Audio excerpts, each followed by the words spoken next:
आखिरी छोर पर एक पुरानी जर्जर चाय की दुकान थी। टीन की छत पर गिरती बारिश की बूंदें लगातार टप टप की डरावनी आवाज पैदा कर रही थी। दुकान के अंदर एक लालटेन टिमटिमा रही थी। उसकी हल्की पीली रोशनी में चारों तरफ अजीब सी परछाइयां बन रही थीं। 3 लोग वहां बैठे थे। अरे भाई, आज तो लगता है कि पूरी रात यहीं बितानी पड़ेगी। देखो ना, बारिश थमने का नाम ही नहीं ले रही। ऐसा लग रहा है जैसे आसमान फट गया हो। अगर अभी निकल गया तो रास्ते में ही बह जाऊंगा। बिल्कुल सही कहा तुमने हरिदास। सुबह की गर्मी याद है? ऐसा लग रहा था जैसे सूरज आग उगल रहा हो। और अब देखो, आधी रात होते होते ऐसा तूफान आया है कि इंसान तो क्या, जानवर भी अपने बिलों से बाहर नहीं निकलेंगे। लेकिन मानना पड़ेगा, इस मौसम का मजा ही कुछ और है। बाहर मूसलाधार बारिश, अंदर गर्म गर्म चाय और दोस्तों के साथ बैठकर डरावनी कहानियां सुनने का मजा। बस यही तो जिंदगी है। अचानक बाहर बिजली जोर से चमकती है। पूरा इलाका एक पल के लिए सफेद रोशनी से भर जाता है। मजा अपनी जगह है, लेकिन रात बहुत हो चुकी है। मेरा घर गांव के उस पार है और वहां तक पहुंचने के लिए उसी पुराने रास्ते से जाना पड़ता है। तुम लोगों को तो पता ही है उस रास्ते के बारे में लोग क्या क्या कहते हैं। अरे डरपोक कहीं का, इतनी सी बात पर डर गया। आज अमावस्या थोड़ी है। जिस चीज से तू डर रहा है वो तो सिर्फ अमावस्या की रात को लौटती है, बाकी दिनों में किसी का कुछ नहीं बिगाड़ती। गंगाराम, मजाक मत कर। उसका नाम भी मत लिया कर। जब भी कोई उसका जिक्र करता है ना, मेरे शरीर में सिहरन दौड़ जाती है। लेकिन आखिर वो है कौन? आखिर उस कुएं का राज क्या है? हर अमावस्या की रात वहां क्या होता है? लोग कहते हैं कि वहां कोई बुरी ताकत लौट आती है और उसके बाद गांव के लोग एक एक करके गायब होने लगते हैं। बस चुप हो जाओ। उसके बारे में जितना कम बोला जाए उतना अच्छा है। जब भी उस रात को याद करता हूं, मेरे पूरे शरीर में रोंगटे खड़े हो जाते हैं। आज भी उसकी चीखें मेरे कानों में गूंजती हैं। दुकान के मालिक भोलाराम अब तक चुपचाप सब सुन रहे थे। अरे गंगाराम, आज बचकर मत निकलना। इस गांव में अगर किसी को उस कुएं का असली राज पता है तो वो सिर्फ तुम हो। 20 साल हो गए उस घटना को, लेकिन आज तक तुमने किसी को पूरी बात नहीं बताई। आज बता ही दो। वैसे भी जो राज इतने सालों से दफन है, न उसे सुनने का वक्त शायद आज ही आया है। हाँ गंगाराम, अब हमसे मत छुपाओ। आखिर उस कुएं में ऐसा क्या हुआ था? क्यों हर अमावस्या की रात गांव के लोग गायब हो जाते हैं? क्या सच में वहां कोई आत्मा रहती है या उसके पीछे कोई और भयानक सच छिपा है? दुकान में बैठे बाकी लोग भी अपनी अपनी जगह सीधा होकर बैठ जाते हैं। हर किसी की नजर अब सिर्फ गंगाराम पर टिकी थी। बाहर बारिश और तेज हो चुकी थी। मैंने आज तक यह बात किसी को नहीं बताई, क्योंकि जिसने भी उस रात की सच्चाई जानी, उसकी जिंदगी कभी पहले जैसी नहीं रही। लेकिन आज तुम सबकी जिद के आगे मैं हार गया हूं। जो घटना मैं सुनाने जा रहा हूं वह आज से ठीक 20 साल पहले की है। रात के लगभग 9:30 बजे का समय था। अमावस्या की काली रात पूरे गांव को अपने आगोश में ले चुकी थी। आसमान में चांद का नामो निशान नहीं था। काले बादलों के बीच बिजली बार बार चमक रही थी और तेज हवाएं मंदिर के पास खड़े पुराने पीपल के पेड़ को जोर जोर से हिला रही थीं। शिव मंदिर के बाहर एक छोटा सा दीपक टिमटिमा रहा था। उसी दीपक की हल्की रोशनी में एक वृद्ध साधु बाबा ध्यान लगाए बैठे थे। तभी गंगाराम और उसका दोस्त तुलसीराम मंदिर के सामने आकर रुकते हैं। रुक जाओ बेटा, एक कदम भी आगे मत बढ़ाना। आज की रात साधारण रात नहीं है। मुझे साफ दिखाई दे रहा है कि इस गांव पर बहुत बड़ा संकट आने वाला है। अगर अपनी जान की सलामती चाहते हो तो सूर्य डूबने के बाद अपने घर से बाहर मत निकलना, चाहे कुछ भी हो जाए। किसी की आवाज सुनकर भी दरवाजा मत खोलना। बाबा जी, आप हमें इतना डरा क्यों रहे हैं?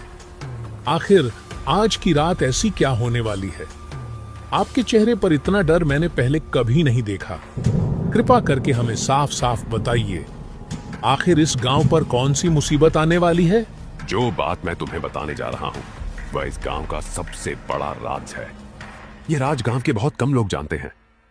आज से ठीक 10 साल पहले इस गांव में पार्वती नाम की एक औरत रहती थी। वह भगवान शिव की बहुत बड़ी भक्त थी। उसका स्वभाव बहुत शांत था, लेकिन गांव के लोग अंधविश्वास में इतने अंधे हो चुके थे कि हर बुरी घटना का दोष उसी पर मढ़ देते थे। किसी के घर बीमारी आती तो लोग कहते पार्वती मनहूस है। किसी की फसल खराब होती तो लोग कहते ये उसी का श्राप है। किसी के घर मौत होती तो लोग उसी को दोषी ठहराते। धीरे धीरे पूरे गांव ने उसे श्रापित औरत मान लिया। लेकिन बाबा जी, बिना किसी सबूत के कोई किसी बेगुनाह औरत के साथ ऐसा कैसे कर सकता है? क्या किसी ने उसकी बात भी नहीं सुनी? नहीं बेटा, किसी ने उसकी एक भी बात नहीं सुनी। एक अमावस्या की रात पूरे गांव के लोग इकट्ठा हुए। पार्वती रोती रही, गिड़गिड़ाती रही, अपने बच्चों की कसम देती रही, भगवान का नाम लेकर दया की भीख मांगती रही, लेकिन किसी का दिल नहीं पसीजा। गांव वालों ने उसे जबरदस्ती घसीटते हुए गांव के आखिरी छोर पर बने पुराने कुएं तक ले गए और उसे जिंदा उसी कुएं में फेंक दिया। हे भगवान, क्या सच में ऐसा हुआ था? क्या वह वहीं मर गई? हाँ, लेकिन मरने से पहले उसने पूरे गांव को ऐसा श्राप दिया जिसे आज तक कोई मिटा नहीं पाया। उसने चीखते हुए कहा था, जिस तरह तुम लोगों ने मेरी चीखों को अनसुना किया है, उसी तरह एक दिन तुम भी अपने अपनों की चीखें सुनोगे, लेकिन उन्हें बचा नहीं पाओगे। मैं हर अमावस्या की रात लौटूंगी और इस गांव से एक एक इंसान को अपने साथ लेकर जाऊंगी। इसका मतलब हर अमावस्या की रात जो लोग गायब होते हैं उनके पीछे वही पार्वती है? हाँ बेटा, उसी दिन से हर अमावस्या की रात गांव का एक इंसान रहस्यमय तरीके से गायब हो जाता है। बहुत लोगों ने उसे खोजने की कोशिश की, लेकिन जो भी उसके पीछे गया वह कभी वापस नहीं लौटा। उस कुएं के पास आज भी आधी रात को किसी औरत के रोने और चीखने की आवाजें सुनाई देती हैं।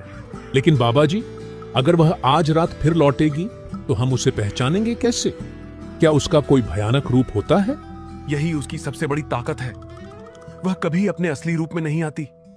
वह तुम्हारे किसी अपने का रूप धारण करती है, कभी मां बनकर, कभी पिता बनकर, कभी भाई, कभी दोस्त, तो कभी किसी ऐसे इंसान की आवाज में जिसे तुम सबसे ज्यादा प्यार करते हो।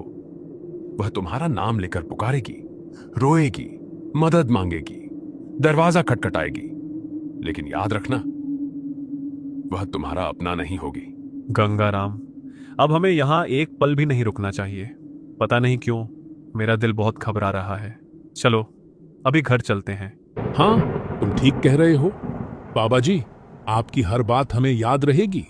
आज की रात चाहे कोई भी हमें आवाज दे, चाहे कोई भी दरवाजा खटखटाए, हम किसी भी हालत में घर से बाहर नहीं निकलेंगे और न ही दरवाजा खोलेंगे। भगवान तुम दोनों की रक्षा करे, लेकिन याद रखना, आज की रात सबसे बड़ा खतरा किसी अनजान से नहीं, बल्कि अपने बनकर आने वाली उस बुरी ताकत से है। अगर तुमने मेरी बात मान ली तो शायद सुबह का सूरज देख पाओगे, वरना यह अमावस्या तुम्हारी आखिरी रात भी हो सकती है। गंगाराम और तुलसीराम डर से एक दूसरे की ओर देखते हैं। साधु बाबा को प्रणाम करते हैं और तेज कदमों से अपने अपने घर की ओर निकल जाते हैं। जैसे ही गंगाराम तेज कदमों से अपने घर पहुंचा, उसने जल्दी से दरवाजा बंद किया। अंदर उसकी पत्नी सरला घबराई हुई उसका इंतजार कर रही थी। ओ जी, कहाँ चले गए थे आप? आपको जरा भी अंदाजा है कि आज कौन सी रात है? पूरे गांव में कहा जाता है कि अमावस्या की रात जो भी घर से बाहर घूमता है वह कभी वापस नहीं लौटता। वह श्रापित आत्मा किसी को भी नहीं छोड़ती और आप बेफिक्र होकर बाहर घूम रहे थे। बस सरला, मंदिर तक गया था। साधु बाबा से मुलाकात हो गई थी। उन्होंने भी हमें यही चेतावनी दी है। अब मैं घर आ गया हूं। आज की रात किसी भी हालत में बाहर नहीं निकलूंगा। तभी अचानक थक थक दरवाजे पर जोर की दस्तक होती है। गंगाराम, अरे गंगा, जल्दी दरवाजा खोल। मैं तुलसीराम हूँ, बहुत जरूरी काम है, जल्दी कर। गंगाराम दरवाजे की ओर बढ़ने लगता है। रुक जाइए, दरवाजा मत खोलिए। बाबा जी ने क्या कहा था, भूल गए क्या? वह श्रापित आत्मा अपने ही लोगों की आवाज बनकर बुलाती है। जिस इंसान पर हमें सबसे ज्यादा भरोसा होता है, उसी का रूप धारण करती है। लेकिन यह तो तुलसीराम की आवाज है। कहीं वह सच में किसी मुसीबत में तो नहीं? चाहे जो भी हो, आज दरवाजा बिल्कुल मत खोलिए। अगर वह सच में तुलसीराम होगा तो सुबह फिर आ जाएगा, लेकिन अगर वह वही श्रापित आत्मा हुई तो सब खत्म हो जाएगा। गंगाराम दोस्त, दरवाजा खोल, मेरी जान खतरे में है, जल्दी। लेकिन गंगाराम और सरला चुपचाप बैठे रहते हैं। कुछ देर बाद आवाज अचानक बंद हो जाती है। पूरे घर में गहरा सन्नाटा छा जाता है। लगता है वह चला गया। इतने में बाहर से फिर एक आवाज सुनाई देती है। इस बार आवाज बिल्कुल सरला जैसी थी। ओ जी, जल्दी दरवाजा खोलिए, कोई मेरा पीछा कर रहा है। मुझे बहुत डर लग रहा है, मुझे अंदर आने दीजिए।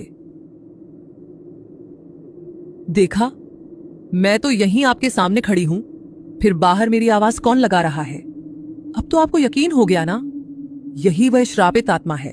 हाँ सरला, तुम सही कह रही थीं। ये इंसान नहीं है, ये वही बुरी ताकत है जो आवाज बदल बदल कर हमें बाहर बुलाना चाहती है। अब चाहे कुछ भी हो जाए, आज रात यह दरवाजा नहीं खुलेगा। बाहर से कुछ देर तक डरावनी हंसी सुनाई देती है, फिर सब कुछ शांत हो जाता है। सुबह होते ही पूरे गांव में अफरा तफरी मच जाती है। लोग एक दूसरे के घर भाग रहे थे। गंगाराम घर से बाहर निकला और लोगों से पूछा, क्या हुआ? सब लोग इतने परेशान क्यों हैं? तुलसीराम नहीं रहा। क्या तुलसीराम नहीं रहा? रात को उसने अपनी पत्नी की आवाजें सुनी। उसे लगा कि उसकी पत्नी बाहर फंसी हुई है।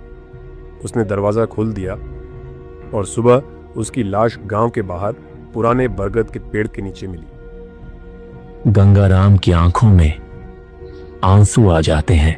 उसे साधु बाबा की हर बात याद आने लगती है। वह बिना देर किए मंदिर की ओर दौड़ पड़ता है। बाबा जी, आपकी बात सच निकली। तुलसीराम ने अपनी पत्नी की आवाज सुनकर दरवाजा खोल दिया और वह मारा गया। अब इस श्राप का अंत कैसे होगा? कब तक यह गांव ऐसे ही डर में जीता रहेगा? अब समय आ गया है कि उस अधूरी आत्मा को मुक्ति दी जाए। चलो मेरे साथ उस पुराने कुएं तक। दोनों गांव के आखिरी छोर पर बने उसी श्रापित कुएं के पास पहुंच जाते हैं। चारों ओर अजीब सन्नाटा था। हवा अपने आप तेज चलने लगती है। साधु बाबा अपने कमंडल से जल निकालते हैं और मंत्रोच्चार शुरू करते हैं। एयौम त्र्यंबकम यजामहे सुगंधिम पुष्टिवर्धनम। युम त्र्यंबकम यजामहे सुगंधिम पुष्टिवर्धनम। जैसे मंत्र गूंजता है, कुएं के अंदर से काला धुआं निकलने लगता है। अचानक एक भयानक चीख सुनाई देती है। धीरे धीरे एक औरत की धुंधली आकृति कुएं से बाहर आती है। वह पार्वती की आत्मा थी। मैंने किसी को बिना कारण नहीं मारा।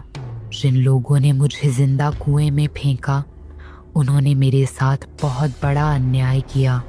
मेरा दर्द, मेरा अपमान मुझे इस श्राप में बांध गया। पार्वती, बदले की आग कभी किसी को शांति नहीं देती। निर्दोष लोगों को मारने से तुम्हारा दुख कम नहीं होगा। अगर तुम्हें सच में मुक्ति चाहिए तो क्रोध छोड़ना होगा। क्षमा ही सबसे बड़ा धर्म है। तुम्हारे साथ बहुत बड़ा अन्याय हुआ था। लेकिन आज गांव की नई पीढ़ी उस पाप की दोषी नहीं है। उन्हें माफ कर दो, तुम्हारी आत्मा को तभी शांति मिलेगी। शायद तुम दोनों सही कह रहे हो। नफरत ने मुझे सिर्फ अंधकार दिया है। आज मैं अपने श्राप का अंत करती हूँ, लेकिन गांव वाले हमेशा याद रखें, कभी किसी निर्दोष इंसान को अंधविश्वास के कारण दोषी मत ठहराना। बिना सच जाने किसी के साथ अन्याय मत करना, क्योंकि एक अन्याय पूरे समाज को वर्षों तक भुगतना पड़ सकता है। इतना कहकर पार्वती की आत्मा मुस्कुराती है। धीरे धीरे उसका शरीर प्रकाश में बदल जाता है और वह हमेशा के लिए विलीन हो जाती है। उस दिन के बाद उस गांव में फिर कभी अमावस्या की रात कोई नहीं गायब हुआ।